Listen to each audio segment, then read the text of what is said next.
Early 2000s. The boardroom was ruled by a tiny physical keyboard. This was the Blackberry era, a device that didn't just connect you, it anchored you to your work. From the halls of Wall Street to the corridors of DC, RIM's Blackberry was the pulse of global commerce. It wasn't just a phone, it was a digital shackle that people were addicted to. But inside the headquarters in Waterloo, that addiction created a blind spot, a dangerous, comfortable silence before the storm. The Golden Age. At its peak, BlackBerry held 50% of the U.S. smartphone market. It was an ecosystem of security and reliability. The corporate world viewed the device as essential infrastructure. They had patented the push email technology that kept the world moving. They weren't competing for consumers. They were selling a corporate standard. They believed they were the ghost in the machine, the invisible essential layer of everything. But they were confusing market dominance with innovation immunity. The Red Line, January 9th, 2007. The pivot point. Steve Jobs steps onto the stage and kills the physical keyboard with a single swipe.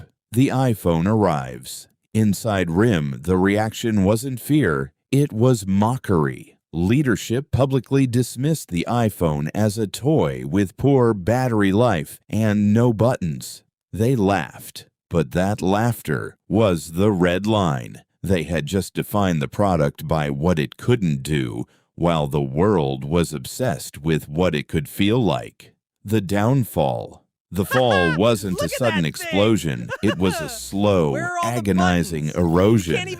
BlackBerry tried to fight back, launching the Storm, a clunky touchscreen imitation that failed to capture the magic of the iPhone. They were trapped by their own success. They couldn't move to apps because they were obsessed with security protocols. They couldn't move to lifestyle because they were obsessed with corporate utility. While Apple built a playground, BlackBerry was still trying to build a fortress. The Blackberry high had completely worn off.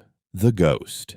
By 2012, the transition was complete. The users had migrated. The developers had abandoned the sinking ship. BlackBerry didn't die in a single day. It faded into the background, a translucent echo of the empire it once was. Eventually, they abandoned hardware entirely to pivot into software security. The lesson? Your biggest competitor isn't the one selling a better version of your product. It's the one selling an entirely new experience. They didn't just lose market share, they lost their relevance. Adapt or vanish. That is the only code that matters. Thanks for watching Ghost Code. Subscribe if you want to see the next corporate collapse.